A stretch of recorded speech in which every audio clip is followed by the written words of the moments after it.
Hello friends, welcome to CRPF SCM aspirant YouTube channel. और आज का वीडियो आप लोगों के लिए इसलिए इम्पोर्टेंट है क्योंकि आज मैं रीजनिंग की और जानकारी दूंगा कि आप कहां से तैयारी करें, कहां से आपको फ्री कंटेंट मिल सकता है और कहां कहां से आप पढ़ें, कैसे आप स्टडीज बनाएं। आपको पूरी जानकारी दी जाएगी रीजनिंग के बारे में। तो जो भी लोग चैनल में नए जुड़े हैं तो पहले चैनल को सब्सक्राइब कर दीजिए, वीडियो को लाइक कर दीजिए और थंबनेल को जरूर प्रेस कर दीजिए, जिससे आप जो भी मेरे चैनल पर नई वीडियो आएगी तो आप लोगों को जानकारी जल्दी से जल्दी मिलती जाएगी। तो सबसे पहले हम बात करते हैं कि रीजनिंग के लिए बेस्ट बुक्स कौन सी रहेंगी। तो मैंने सबसे पहले आप लोगों को बताया था कि रीजनिंग के लिए अगर आप तैयारी बेसिक से करना चाहते हैं तो सबसे बेस्ट बुक रहेगी हिंदी वालों के लिए आर के झा की अरिहंत की आप किताब ले सकते हैं। तो वो आपके लिए बेस्ट रहेगी, आप स्क्रीन में देख ही रहे होंगे। और जो इंग्लिश मीडियम से हैं उन लोगों के लिए सबसे बेस्ट बुक रहेगी डॉक्टर आर एस अग्रवाल की। आप बुक ले सकते हैं इंग्लिश की, वो उसके बारे में वीडियो बना भी चुका हूँ इंग्लिश मीडियम के बारे में, तो आप डिस्क्रिप्शन में वो वीडियो देख सकते हैं। उसके बाद अगर मैं बात करूँ कि बुक्स तो होंगे आप लोगों को, लेकिन आप फिर ऑनलाइन क्लास कहाँ से लें। तो ऑनलाइन क्लास के लिए आपको फ्री कंटेंट दिया जाएगा। आपको फ्री कंटेंट एक यूट्यूब चैनल दे रहा है, आपको पूरी क्लासेस जो आपकी जैसे रीजनिंग की पूरी क्लासेस हैं वो आपको फ्री में मिल जाएंगी, कोई आपको सब्सक्रिप्शन चार्ज नहीं देना है। तो उसके लिए सबसे बेस्ट यूट्यूब चैनल है वो है वाईफाई स्टडी। आप वाईफाई स्टडी से तैयारी कर सकते हैं, आपको जीरो से हीरो लेवल तक की सारी क्लासेस मिल जाएंगी और उनका वो भी फ्री भी कंटेंट है। आपको कोई भी आपको पे नहीं करना है, कोई भी आपको चार्ज नहीं देना है किसी भी चीज़ का। तो और वो जो भी टीचर्स हैं वहाँ पर उनका पढ़ाने का तरीका भी बहुत बेहतरीन है। मैंने भी वहीं से तैयारी की थी रीजनिंग के लिए, तो आप वहीं से तैयारी कर सकते हैं।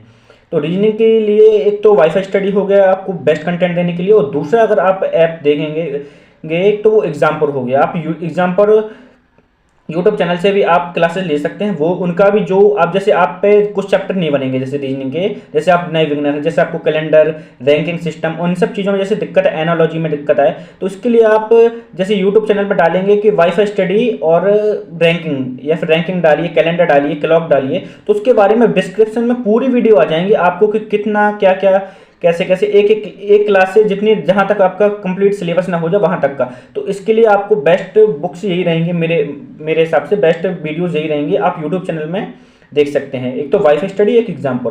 अब बहुत बच्चों का डाउट होगा कि सर वो तो एसएससी की क्लास लेते हैं और रेलवे की क्लास लेते हैं, तो सर हम रीजनिंग के लिए सीआरपी की क्लास कहाँ से मिलेगी। तो सीआरपी की क्लास तो देखो मैं तो नहीं ले पाऊंगा, मैंने पहले ही बता दिया था, बहुत ही कम क्लास लूंगा, अगर लूंगा भी ज़्यादा तो प्रैक्टिस सेट ही करवाऊंगा मैं।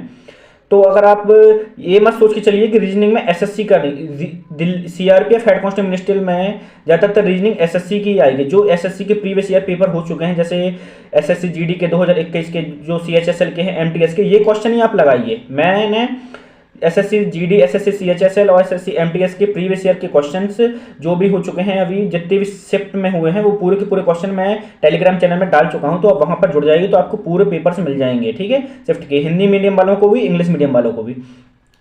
तो एक डाउट तो आपका क्लियर हो गया है कि आपको जरूरी नहीं कि सीआरपीएफ हेड कांस्टेबल मिनिस्ट्रियल की क्लास लेनी है। कोई ऐसा बहुत लोग करवा भी रहे होंगे, क्लास ले भी रहे होंगे, लेकिन आप ज़्यादातर, मैं अगर आप शुरू से बिगिनर्स हैं, ज़्यादातर लोग तो मेरे पास ऐसे कम बातें हैं कि सर मैंने तो अभी शुरू पढ़ना ही किया है, पहली बार एग्जाम दे रहा हूँ सीआरपीएफ हेड कांस्टेबल मिनिस्ट्रियल का, तो आप ना वाईफाई स्टडी और एग्जाम्पल से आप क्लास ले सकते हैं। आपको पूरा कंटेंट दिया जाएगा, पूरी वीडियोज़ दी जाएंगी। उसके बाद अगर मैं बात करूँ कि ऑनलाइन टेस्ट सीरीज, आप ऑनलाइन एग्जाम भी लगाइए, जैसे आप मॉक टेस्ट भी लगाइए। जैसे मैंने पहले भी पिछली वीडियो में बताया था कि आप जैसे जनवरी में हैं, जैसे 4 संडे हो रहे हैं, ठीक है, 4 या 5 संडे, तो आप क्या कीजिए कि ज़्यादातर आप लोग ना ऑनलाइन मॉक टेस्ट दीजिए। मॉक टेस्ट से क्या होगा कि आपकी जो प्रैक्टिस होगी वो थोड़ा इंप्रूव होगी। और रीजनिंग एक ऐसा सब्जेक्ट है कि जैसे आपने रीजनिंग के क्वेश्चन लगाना शुरू किया तो आप पे क्या होगा, आपका एक कॉन्फिडेंट बढ़ता जाएगा कि नहीं मैं तो क्वेश्चन लगा पा रहा हूँ, तो थोड़ा आप तैयारी में ही मन लगेगा। बहुत लोगों को यही है कि तैयारी में मन नहीं लग रहा है हमारा और बहुत जल्दी एग्जाम करवा दी यार, तो एग्जाम तो देखिए ऐसा ही होगा,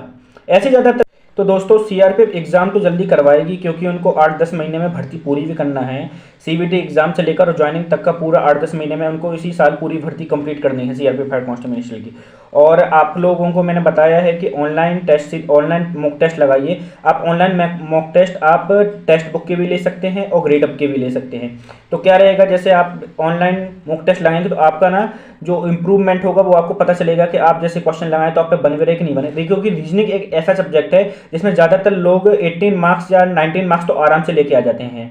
जैसे 25 में से 18 या 17 मार्क्स, क्योंकि ये जनरल नॉलेज थोड़ा बहुत सोचेगा उसका आंसर आ जाएगा, कोई ज़्यादा पढ़ने की जरूरत नहीं। और ज़्यादा से ज़्यादा आप ना रीजनिंग में ज़्यादा टाइम मत दीजिए। जैसे आप पे जो चीज़ बनेगी उसमें ज़्यादा टाइम नहीं दिया जाता है, जो चीज़ आप पे नहीं बन रही, जैसे आपको मैथ ज़्यादातर बच्चों पे नहीं बन रही, तो उस पर ज़्यादा आप टाइम दीजिए। जैसे जो भी मैथ के चैप्टर्स हैं उनको ज़्यादा जल्दी से जल्दी, रीजनिंग में जैसे 2 घंटे दीजिए आप। 2 घंटे में ये सोचिए कि हमें एक या दो चैप्टर आपको कंप्लीट करना है रीजनिंग के लिए।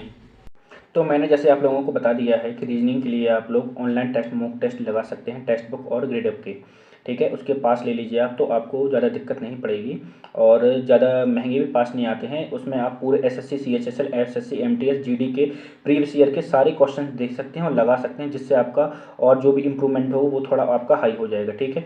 और एक बात और सुन लीजिए मेरी, कि रीजनिंग कोई ऐसा सब्जेक्ट नहीं जिसमें आप ज़्यादातर टाइम दें। रीजनिंग में ज़्यादा टाइम नहीं दिया जाता है, एक ऐसी सब्जेक्ट है आप जैसे आप जो आप पे क्वेश्चन बन रहे हैं उस चैप्टर को आप कम लगाइए, जो आप पे नहीं बन रहे हैं। जैसे आपके कैलेंडर, जो भी बच्चे हैं कैलेंडर चैप्टर में ज़्यादातर इशू होंगे, और जब जो भी बच्चे हैं जैसे किसी पे क्लॉक नहीं बन रहा है, किसी पे रैंकिंग सिस्टम नहीं बन रहा है, तो आप ऐसे चैप्टर्स को पहले लगाइए, ठीक है, जो आप पे चैप्टर्स नहीं बन रहे हैं। और मैंने जो आपको बता दिया है कि ऑनलाइन आप मॉक टेस्ट लगाइए। उसके बाद मैं आपको बात करूँगा कि क्विज़ेस, जैसे क्विज़ लगाइए आप ना। आप जैसे रीजनिंग के लिए ना ज़्यादातर आप क्विज़ लगाइए। क्विज़ कहाँ से लगाएं आप, जैसे एसएससी अड्डा, जो भी अड्डा 247 ऐसे ऐप आप डाउनलोड कर लीजिए, वहाँ के आप क्विज़ लगाइए, या फिर ग्रेडअप के भी आप क्विज़ दिए जाते हैं, या टेक्स्ट बुक की भी। इससे क्या होगा कि आप लोग, जैसे आप लोग को पढ़ाई में मन नहीं कर रहा है, आपको कुछ क्वेश्चन नहीं लगाने हैं, ठीक है, तो आप क्या कीजिए, 2-3 क्विज़ लगा लीजिए, जिससे आपका क्या है कि आपका जो प्रैक्टिस होगी वो हो जाएगी, ठीक है। आपको जैसे आज रीजनिंग नहीं पढ़े, आपने मैथ ही मैथ पढ़ी है, तो उसके बाद आप रीजनिंग नहीं पढ़िए, आप उसके बाद क्विज़ लगा लीजिए 2-3, तो क्या हो जाएगा, जैसे आपका कि आपके क्वेश्चन होंगे तो आपको वो थोड़ा तैयारी आपको बेहतर हो जाएगी। उसके बाद तो दोस्तों अब हम स्ट्रेटजी की बात करते हैं कि रीजनिंग में आप अपना स्कोर कैसे 25 आउट ऑफ 25 ला सकते हैं। तो उसके बारे में हम आपको कुछ जानकारी बताऊं कि सबसे पहले आप ना रीजनिंग के, जैसे आप पेपर मॉक टेस्ट दीजिए, तो मॉक टेस्ट क्या है, आप लोगों को एसएससी जीडी और एसएससी एमटीएस लेवल के दीजिए, ठीक है। सीएचएसएल लेवल के इतने हार्ड क्वेश्चन नहीं आएंगे मुझे लगता है, एमटीएस और जीडी लेवल के ही क्वेश्चन आएंगे, ठीक है। तो उनके प्रीवियस ईयर पेपर आप ज़्यादा से ज़्यादा लगाइए। मैंने 2021 के प्रीवियस ईयर पेपर जितने भी हुए हैं एसएससी जीडी और एमटीएस के, मैंने सीएचएसएल के आपको टेलीग्राम चैनल में डाल दिए, आप वहाँ से पूरे प्रैक्टिस लगाइए। उसके बाद आप लोगों को मैं बताऊं, जैसे रीजनिंग के लिए और सेकंड चीज़ होगी कि आप ना, जैसे आप ऑनलाइन कोई भी मॉक टेस्ट लगाइए, तो उसके लिए आप ज़्यादा से ज़्यादा 10 मिनट में आप एक मॉक टेस्ट जो भी आप लगाएं, तो उसको 10 मिनट में आप क्वेश्चन कंप्लीट कीजिए। 10 मिनट में, ज़्यादा से ज़्यादा आपको 10 मिनट देना है रीजनिंग के लिए, 10 से 15 मिनट, 10 से 15 मिनट, क्योंकि आपको ज़्यादा टाइम नहीं दिया जाएगा। आपका ज़्यादातर टाइम जो आपका एग्ज़ाम होगा वहाँ पर आपका मैथ ले जाएगा, और थोड़ा बहुत आपका अगर जनरल एप्टीट्यूड लीजिए, क्योंकि वहाँ पर भी रीजनिंग के ज़्यादातर सवाल आएंगे, रीजनिंग की तरह ही सवाल आते हैं जनरल एप्टीट्यूड में। तो आप रीजनिंग को क्या कि 10 से 15 मिनट में आप कंप्लीट कीजिए। जो आपके 25 क्वेश्चन है, 25 क्वेश्चन में आपको ज़्यादा से ज़्यादा 10 या 15 मिनट ही देना है, उससे ज़्यादा आपको टाइम नहीं, क्योंकि मैथ जो है, मैथ थोड़ा कैलकुलेटिव आएगी, थोड़ा आपको कैलकुलेशन करना पड़ेगा। सीआरपीएफ की जो भी मैथ आती है, मैंने भी एग्जाम दिया, तो थोड़ा कैलकुलेशन ज़्यादा आती है आप लोगों को, जैसे उसमें, क्योंकि दोस्तों मैथ में कुछ ऐसे चैप्टर्स होते हैं, जैसे नंबर सिस्टम लीजिए, कैलकुलेशन वाले चैप्टर होते हैं, वहाँ पर ज़्यादा टाइम लग जाता है, ठीक है, आप कैलकुलेशन में उलझ जाते हैं। तो इसलिए रीजनिंग को आप जल्दी से जल्दी कंप्लीट करेंगे, तभी आप मैथ तक पहुँच पाएंगे, ठीक है। और अगर मैं एग्ज़ाम की बात करूँ, तो एग्ज़ाम में आप सबसे पहले अटेम्प्ट कीजिए करना आप हिंदी। अब जो अगर हिंदी वाले स्टूडेंट, आप एग्ज़ाम में हिंदी अटेम्प्ट करना है सबसे पहले, उसके बाद आप रीजनिंग के क्वेश्चन कर लेना, उसके बाद क्लर्कल एप्टीट्यूड को मैथ लास्ट में करना, ठीक है, क्योंकि मैथ एक ऐसा सब्जेक्ट रहता है जो थोड़ा कैलकुलेटिव रहता है, जो आप पे बन रहे हैं। जैसे आपने क्या किया है, आपने हिंदी ली, तो हिंदी को आपने 10 मिनट में कंप्लीट कर लिया, ठीक है। उसमें जितने भी 25 क्वेश्चन वो आपको टिक ही लगाने हैं, क्योंकि आपका क्या है कि जैसे जो भी क्वेश्चन दिए गए हैं वो आपको सीक्वेंस वाइज दिए गए हैं, आपको कुछ दिमाग लगाने की वाली ज़रूरत वहाँ पर है ही नहीं। पहली बात तो आप याद करके गए होंगे तो आप पे बनेंगे, आप याद करके नहीं हुए होंगे तो आप पे नहीं बनेंगे, ठीक है। उसके बाद आप क्या कीजिए, रीजनिंग लगाइए, थोड़ा दिमाग वाली जो आप पे बन रही है, क्योंकि रीजनिंग एक ऐसा सब्जेक्ट है जो आप पे नहीं बन रहा है। आप अपने आप में मत सोचिए कि मैंने बस ये क्वेश्चन लगा ली, जितने वहाँ पर बैठे होंगे ना, ज़्यादातर लोगों ने क्वेश्चन कर लिए होंगे रीजनिंग के, ठीक है। तो रीजनिंग ज़्यादातर बच्चों में बनेगा। और उसके बाद करूँ जनरल एप्टीट्यूड में भी रीजनिंग के कुछ क्वेश्चन आएंगे, थोड़ा एड्रेस मिलान के क्वेश्चन आएंगे। जनरल एप्टीट्यूड में मुझे लगता है जीके जीएस जाएगा, और थोड़ा बहुत कंप्यूटर के क्वेश्चन आएंगे, ठीक है। जनरल एप्टीट्यूड के बारे में भी मैं जल्द एक वीडियो बना दूंगा कि सिलेबस क्या होता है उसका, किस प्रकार के क्वेश्चन आते हैं, ठीक है।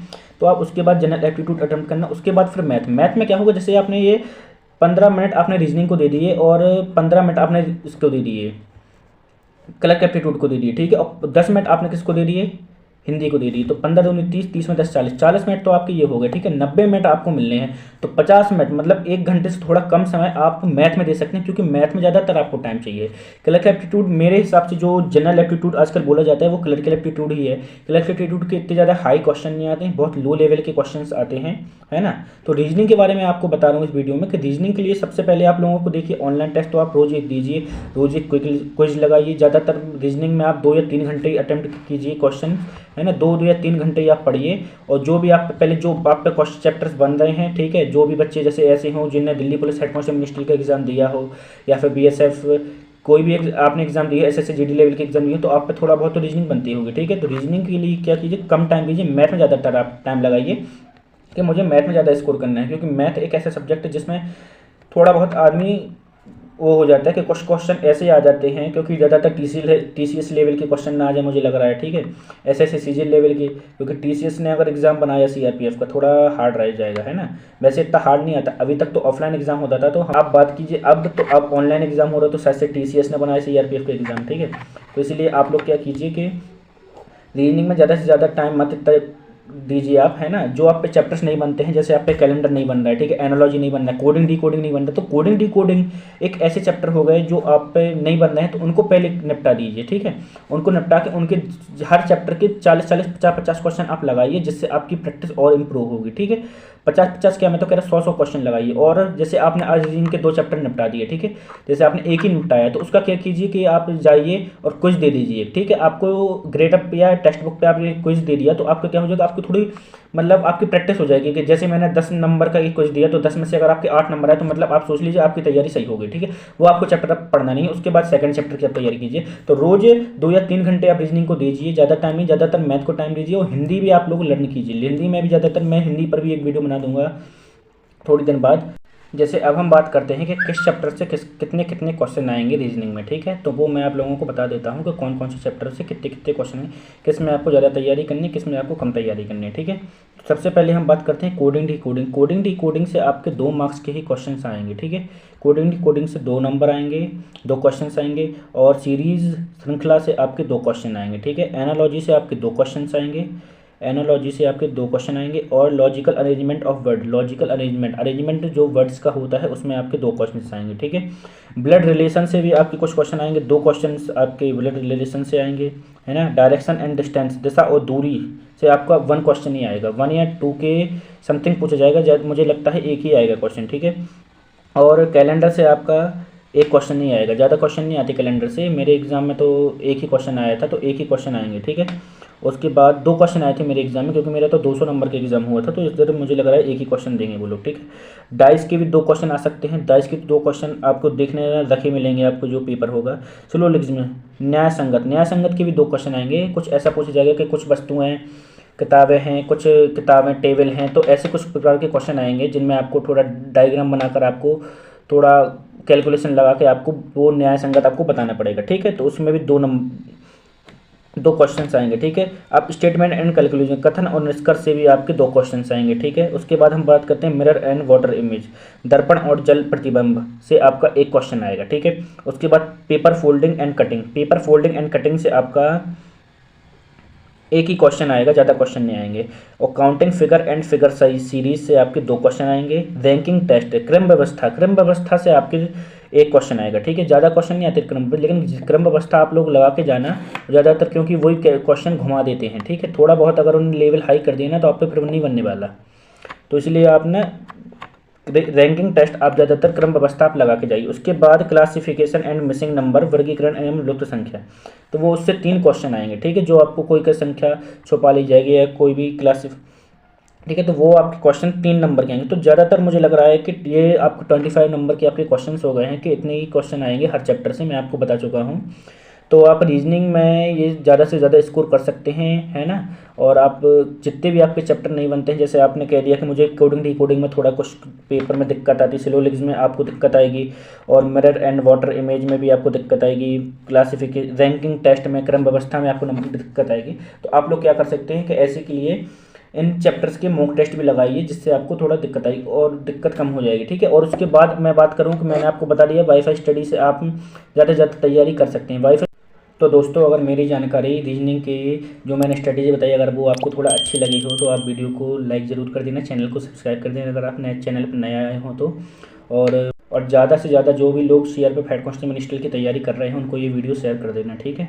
और आप लोगों को मैंने रीजनिंग के बारे में सारी जानकारी दे दी है कि आप कहाँ से पढ़ें, कहाँ से आप मॉक टेस्ट लगाएं और कहाँ से कितनी क्वेश्चन किस किस चैप्टर से आएंगे। आपको थोड़ा स्ट्रेटेजी के बारे में भी बता दिया है मैंने कि कैसे आप अपने रीजनिंग को थोड़ा इम्प्रूव और कर सकते हैं, आप 25 आउट ऑफ 25 कैसे नंबर ला सकते हैं। तो आई होप आप लोगों को वीडियो अच्छा ही लगा होगा। धन्यवाद दोस्तों।